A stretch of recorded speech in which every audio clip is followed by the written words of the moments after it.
जय बाबा की। बाबा जी के सारे भक्तजनों को मेरा प्रणाम। आप सब हर बुधवार को बाबा महाराज की कृपा से ऐसा प्रसंग सुनते हैं जिसको सुनने के बाद आपको एक नई प्रेरणा मिलती है, एक नई ऊर्जा मिलती है। आज भी बुधवार है और आप सब बाबा महाराज की कृपा से नीव करोरी धाम में हैं। ये देखिए बाबा महाराज विराजमान हैं और श्री हनुमान जी महाराज, भोले बाबा, राधा कृष्ण और सरस्वती माँ। देखिए आप ऊपर मंदिर में हैं। भक्तजनों, श्री हनुमान चालीसा, सुंदरकांड और बाबा महाराज की अमृतमयी कथाओं की किताबें निरंतर आप सबके पास पहुंच रही हैं। लगभग अभी तक 15,000 के आसपास कोरियर हो चुके हैं और बाबा की कृपा है कि आप सबके पास कोरियर पहुंच रहे हैं। बाबा की ही कृपा से आप ये कार्य कर सकते हैं, क्योंकि ये कार्य कठिन है। पैसे लेकर किताबें भेजना तो सरल है, पर निस्वार्थ, जिसको आप जानते भी नहीं, पहचानते भी नहीं, उसके पास किताबें पहुंच रही हैं, रजिस्ट्री हो रही है। ये बाबा की कृपा है। आपके ऊपर भी है कि आपके पास श्री हनुमान चालीसा और सुंदरकांड पहुंच रहा है। बाबा की कृपा से एक लक्ष्य है कि हनुमान चालीसा हर सनातन धर्मी के घर में होना चाहिए और सुंदरकांड भी होना चाहिए। आगे भविष्य में कभी मौका मिला तो रामचरितमानस भी आप सबको फ्री कोरियर करेंगे। रामचरितमानस, ये सेवा जो आप देख रहे हैं, जो चल रही है, इसमें हमारे 2-3 भाई हैं। उनकी कुछ प्रेरणा है हमारे ऊपर हुई कि भैया आप करो, हम आपके साथ हैं। और वास्तविकता में वो साथ हैं, क्योंकि बाबा का जो भक्त होगा वो सहयोग करेगा। आप सब अपने एड्रेस भेजते रहें।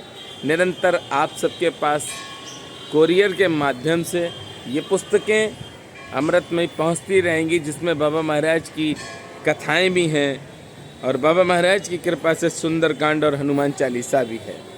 देखिए भक्त बराबर दर्शन कर रहे हैं।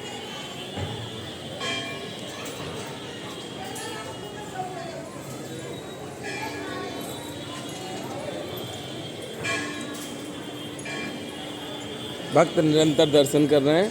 अब मैं आपको बताना चाहता हूँ, आज का ये प्रसंग अवश्य सुने और पूरा सुने। भगवान राम का राज्याभिषेक होना।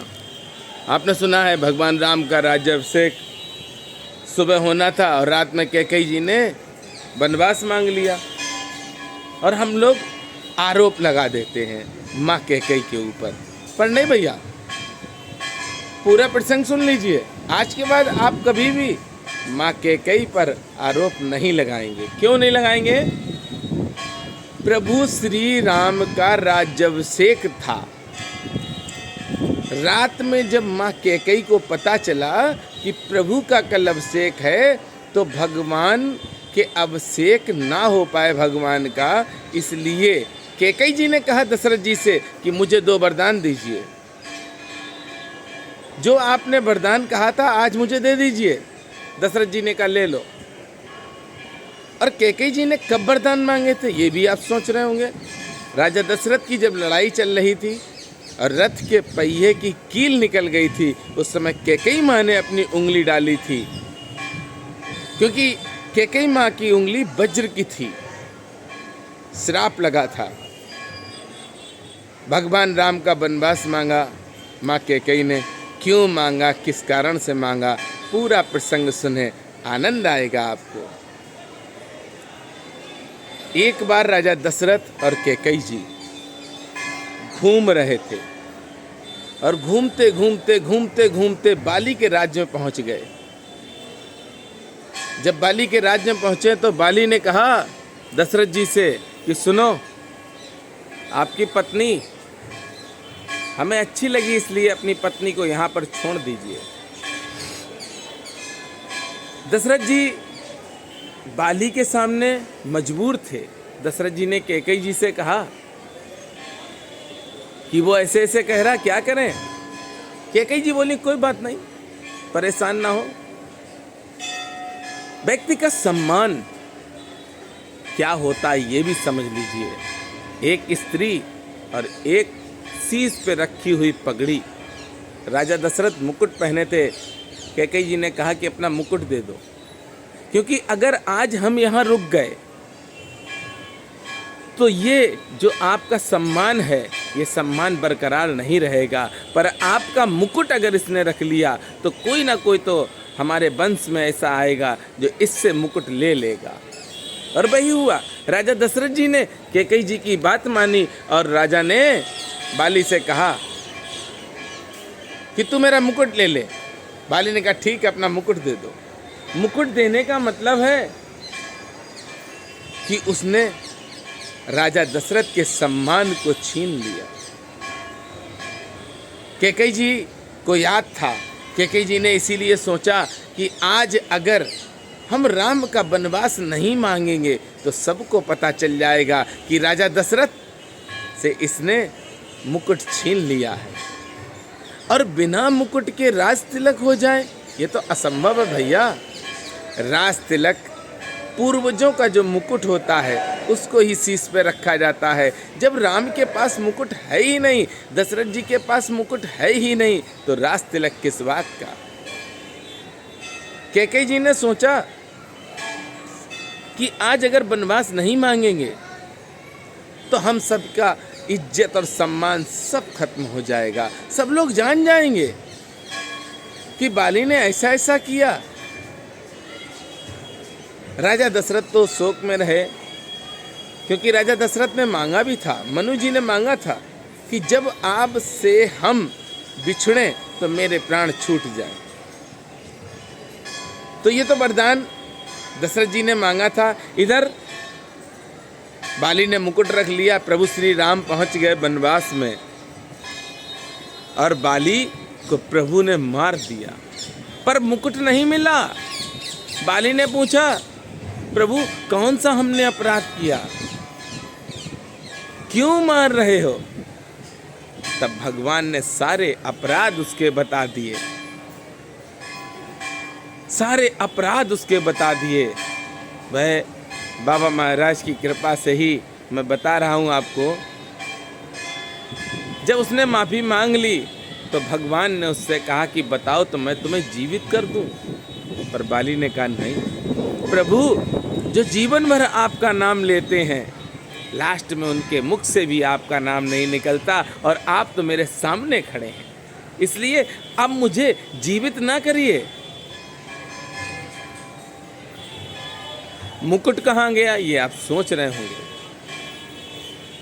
बाली ने रावण को अपनी काख में दबाया था, यानी कि बगल में दबाया था।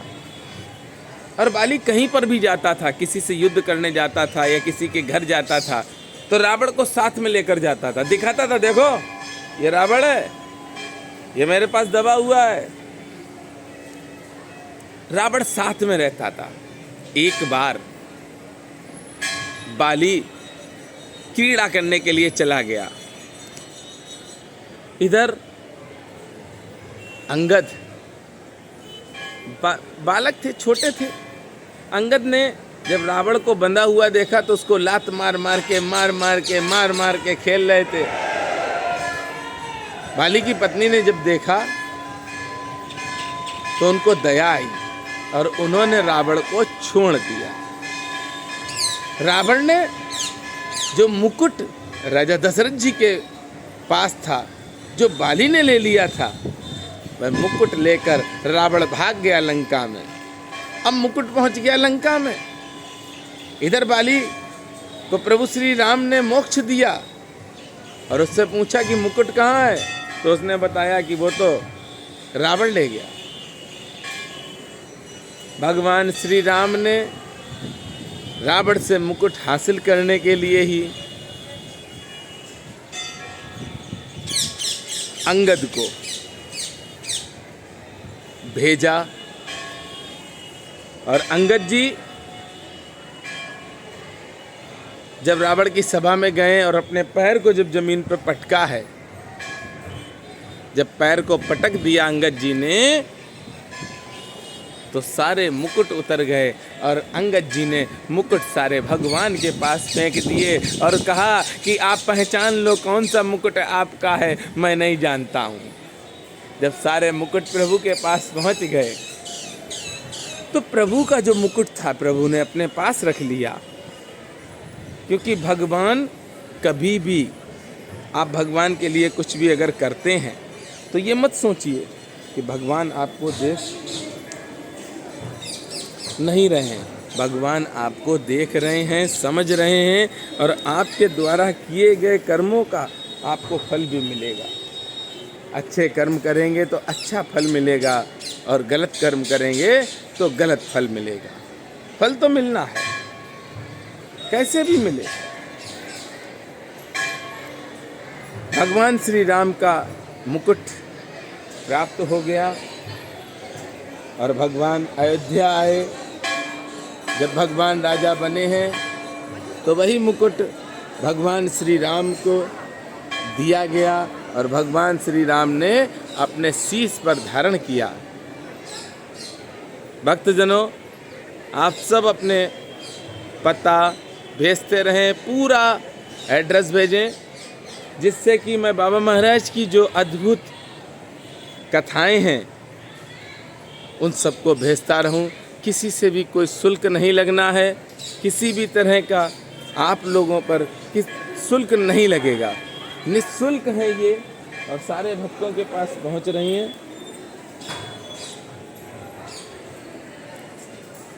एक छोटा सा निवेदन है मेरा, सुन लीजिए आप, क्योंकि मैं बार बार निवेदन करता हूँ। मुझे बड़ा अफसोस हुआ, एक ने फ़ोन किया मुझे और उसने बताया, बहन ने, कि मेरी माँ को मेरा भाई मारता है। उसने बताया कि मेरी बहन है, वह भी अत्याचार माँ पर करती है। तो मैं आज इस वीडियो के माध्यम से उन सबको सावधान करना चाहता हूँ जो माँ के साथ किसी भी तरह का गलत सोचने तक का अपराध करता है। सत्य कहता हूँ कि दूरी ज़्यादा है, मैं जा नहीं सकता हूँ। अगर आसपास का हो तो बाबा महाराज जी की कृपा से उसे रिजल्ट भी दे दें। गलत है।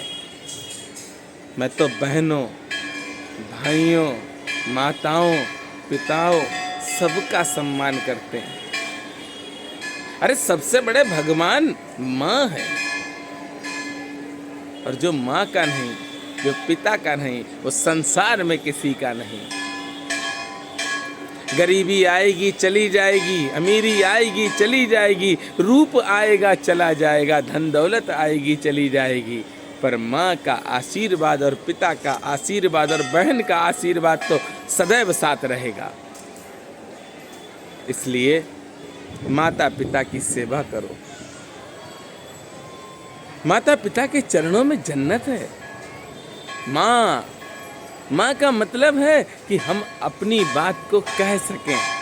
माँ का मतलब है कि हम सुख की, दुख की या हमें जो आवश्यकता है वह अपनी माँ के सामने रखें। और माँ सारी की सारी जानती हमारी कमी को, फिर भी वह हमारे लिए हर चीज खरीद के दे देगी। अरे माँ से बढ़कर है ही कौन इस संसार में। माँ से बड़ा कोई नहीं है। ये चारों धाम या माँ गंगा सब छोटे हैं, माँ के सामने सब छोटे हैं। माँ जगत जननी है, आदि शक्ति भवानी है माँ।